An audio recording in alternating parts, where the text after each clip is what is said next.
ప్రముఖ సినీ నటి శ్రీమతి సంగీత గారి ప్రారంభించారు. IVF చికిత్సలో 25% భారీ discount, free doctor consultation, free ultrasound scan. 49 అంటే సంతానం, 49 అంటే సంతోషం. వాలంటీర్ వ్యవస్థ తీసేసి చంద్రబాబు సర్కార్ అతి పెద్ద తప్పు చేసిందా అంటే అవుననే అంటున్నాయి రాజకీయ వర్గాలు.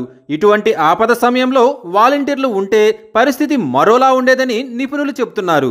జగన్ అధికారంలోకి రాగానే వాలంటీర్ వ్యవస్థను తీసుకువచ్చిన సంగతి తెలిసిందే. వైసీపీ ప్రభుత్వ పథకాలను నేరుగా ప్రజల వద్దకు తీసుకువెళ్లడంలో వాలంటీర్లదే ప్రధాన భూమిక. ఇంకా చెప్పాలంటే ఎమ్మెల్యే మంత్రుల కన్నా కూడా వాలంటీర్ల చేతిలోనే ఎక్కువ అధికారాలున్నాయనేది అక్షర సత్యం. పింఛన్ దగ్గర నుంచి ప్రభుత్వ ప్రతి పథకాన్ని ప్రజలకు చేరేలా చేయడంలో కీలక పాత్ర వహించారు. అయితే గత ఎన్నికల్లో వైసీపీ ఓడిపోవడంతో వాలంటీర్ల భవిష్యత్తు అంధకారంలో పడింది. 10,000 రూపాయలు వాలంటీర్లకు ఇస్తామని కూటమి ప్రభుత్వం హామీ ఇచ్చింది. అయితే అధికారంలోకి వచ్చిన తర్వాత ఆ హామీని అమలు చేయడంలో కూటమి ప్రభుత్వం విఫలమైంది. అధికారంలోకి వచ్చిన తర్వాత వాలంటీర్ల ఊసే ఎత్తడం లేదు. అయితే విజయవాడను భారీ వర్షాలు అతలాకుతలం చేశాయి.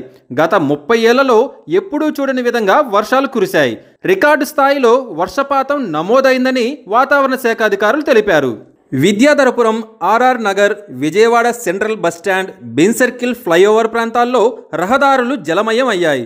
రోడ్లపైకి భారీగా నీరు చేరడంతో ట్రాఫిక్కు తీవ్ర ఇబ్బందులు ఏర్పడ్డాయి. పైపుల రోడ్డు, సింగ్ నగర్ వంటి ప్రాంతాల్లో పూర్తిగా జలమయంగా మారాయి. 4 రోజులుగా ఆహారం కూడా అందక ప్రజలు తీవ్ర ఇబ్బంది పడుతున్నారు. వరద ప్రభావిత ప్రాంతాల్లో సీఎం చంద్రబాబు విస్తృతంగా పర్యటిస్తున్నారు. బాధితులను పరామర్శిస్తున్నారు. వరద ఉధృతిని చంద్రబాబు ఎప్పటికప్పుడు అంచనా వేస్తున్నారు. అయినప్పటికీ చాలా చోట్ల పరిస్థితి చాలా దారుణంగా ఉంది.